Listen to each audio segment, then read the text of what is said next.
Logical fallacies can easily cloud judgment and lead to disastrous decisions in turnaround scenarios.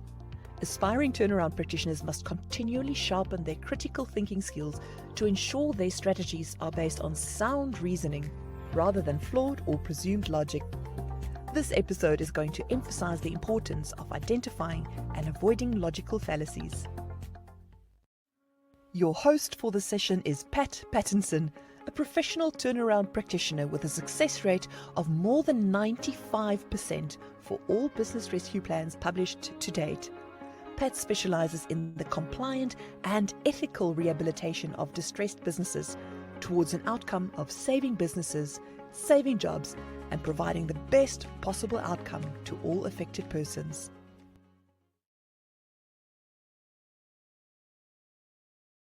Good morning, ladies and gentlemen, and welcome to this morning's topic of logical fallacies in business rescue.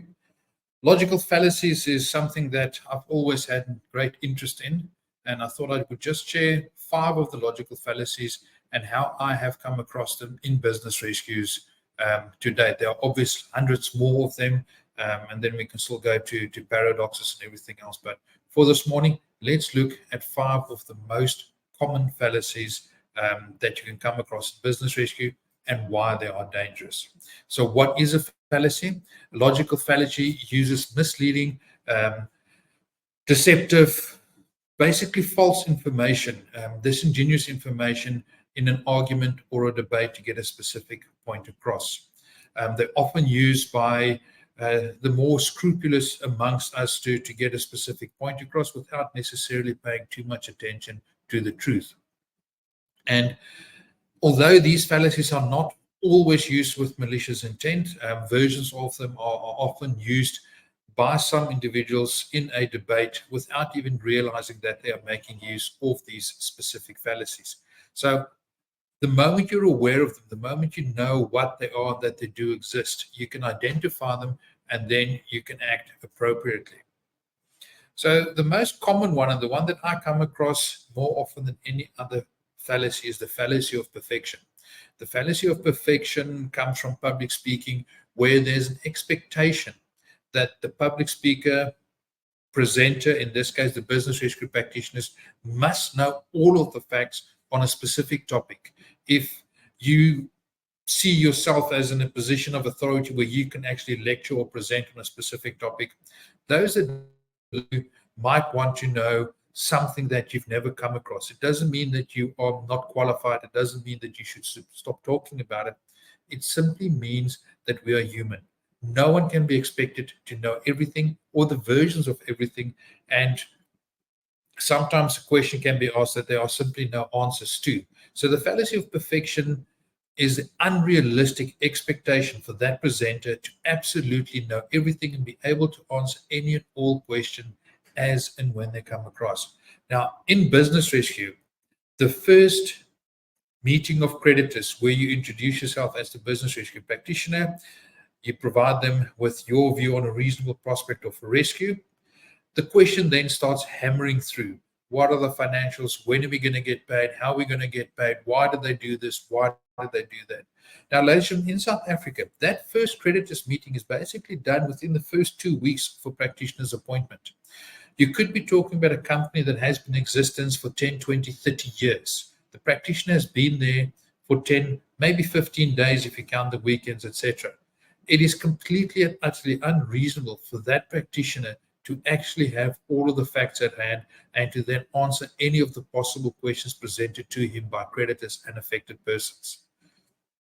It's more realistic for that practitioner to take down these questions, set up following meetings, either in a group environment with all affected persons or one-on-one to answer those specific questions. However, we must be cognizant of the proposed business rescue plan. That proposed business rescue plan is really where the rubber meets the road, where the fallacy must become fact.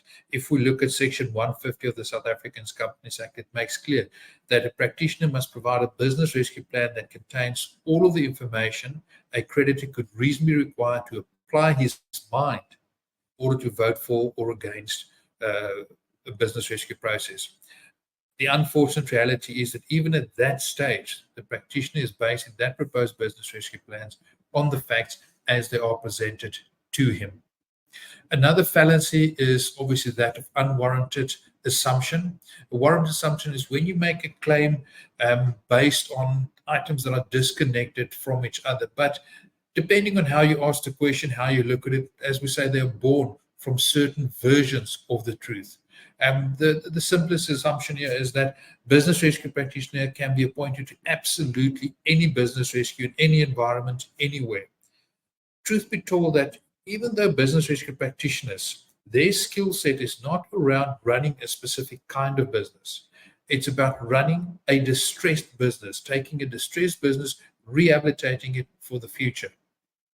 You must still have industry knowledge before you get appointed to a specific project. It is vitally important, especially on the bigger matters. You cannot step into a specific industry and know nothing about the industry and then think you can still rescue purely because you've done it for a different kind of a business. Two very good examples there is that if we look at an incorporation, for instance, a law firm or an accounting firm, and yes, they do get into financial distress. Yes, we have assisted in the past, but a business rescue practitioner that is not a qualified and practicing attorney cannot be appointed as the business rescue practitioner for a law firm. It's simply not practical. You will not have the information and the knowledge that's necessary to do that. So you cannot simply, because you're good at one thing, be expected to do the same in everything else. That's the fallacy of unwarranted assumptions. The next one we're looking at is the fallacy of causation. Comes from the result where certain things are not true because of correlation, because of the other thing. It is when we look at, for instance, the cock is going to crow in the morning because the sun comes up. You could then say, no, the sun will come up as soon as the cock crows. The two are connected and there might be some kind of truth. It does not mean that the one is necessarily the truth of the other, because if the cock does not crow in the morning, the sun will still come up. It is based on limited observations between two different things. Now, when we look at business rescue, there is a fallacy of causation that as soon as a company goes into business rescue, it is distressed. Ultimately, it will end up in a liquidation. Yes, there's a lot of companies that goes into business rescue and end up in liquidation. But the causation is not necessarily true in all instances. Business rescue can be a great tool for certain businesses if they've come in time, if the reason for the stress is true, if the practitioner is the right person. Business rescue will not necessarily wind up as a failure. Similarly, I've got a 95% success rate of business rescue plans that have been published. This does not mean that there's any kind of guarantee that every business I take on will be a success going into the future. It is an almost certainty that at some stage there will be businesses that is simply beyond saving. And no matter how good your reputation is, no matter how good your track record is, the saving of that particular business is simply beyond what you can present to the creditors. Very unfortunate, but very true.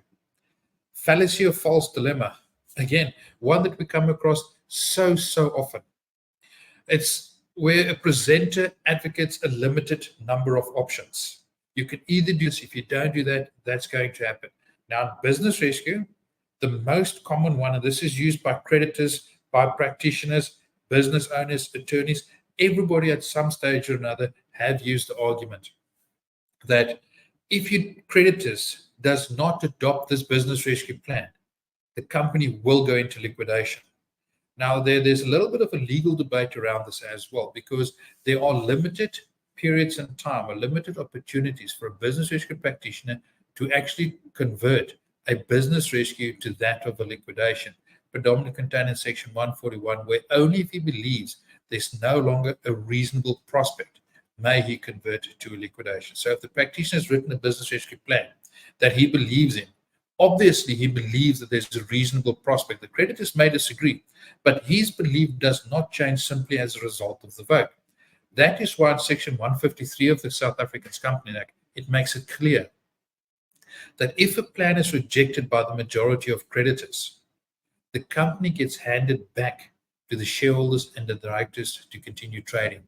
Obviously, they're no longer protected with the moratorium as provided for by business rescue, but it is business as usual, and it does not result in a liquidation.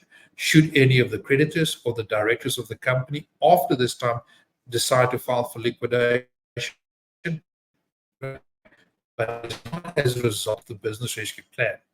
And similarly, the presented business rescue plan is the basis that the practitioner considered at that point in time. That's why the Companies Act also provides the creditors with the opportunity to ask the practitioner to prepare a new business rescue plan, a different business rescue plan, or to make amendments to his current business rescue plan. So the failure to adopt a business rescue plan does not automatically result in the liquidation of a company. I have been involved with business rescues where we have written as many as 7 different business rescue plans. Unfortunately, if we go back to Bearden's because of the time that have lapsed between plan 1, plan 2, plan 3, those plans are no longer viable because times have changed, costs have been incurred, staff have left, damage has been done, and you have to change your business rescue plan. But the longer the process takes, the more difficulties there are, the more the likelihood of success decreases. So it's important. In business rescue, you do not have the luxury of time. And to make ill-founded statements like, if you don't adopt the plan, we're going to liquidate, is dangerous for all and any parties involved. And that's something to be very cognizant of.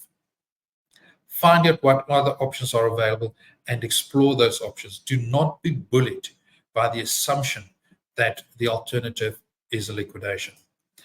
Ladies and gentlemen, the last one we're going to look into this morning is the fallacy of sunken cost.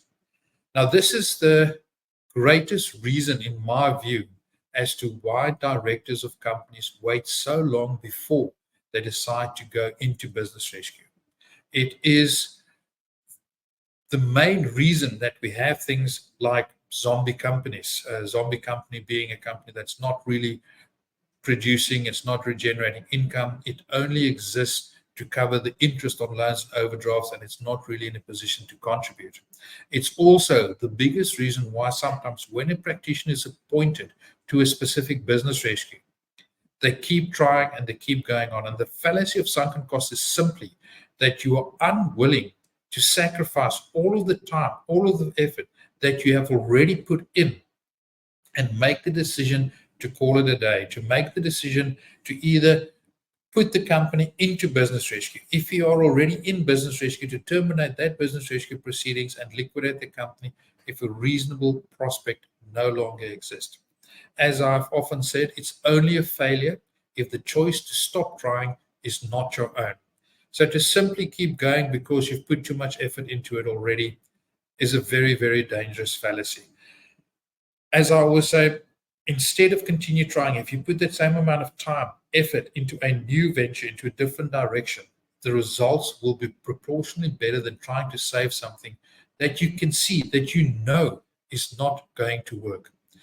Ladies and gentlemen, short session this morning. I thank you very much for your time. And just before we carry it away, just a quick word from our sponsor, Mr. David Masterson from BR360. Hi, I'm David Masterson, Director of BR360. BR360 is a company that specializes in business rescue.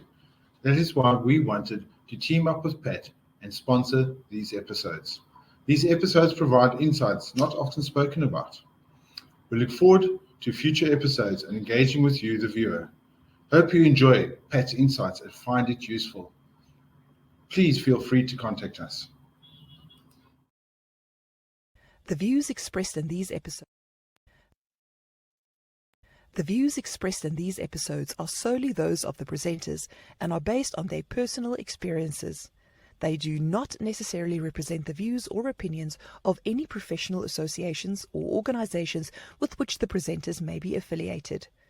The content of these episodes is for informational purposes only and does not constitute legal, accounting, or any other professional advice. Viewers are encouraged to seek advice from qualified professionals regarding their specific circumstances. Thank you for watching with us. If you enjoyed today's episode, Please remember to like, subscribe, and follow us for more. Thank you.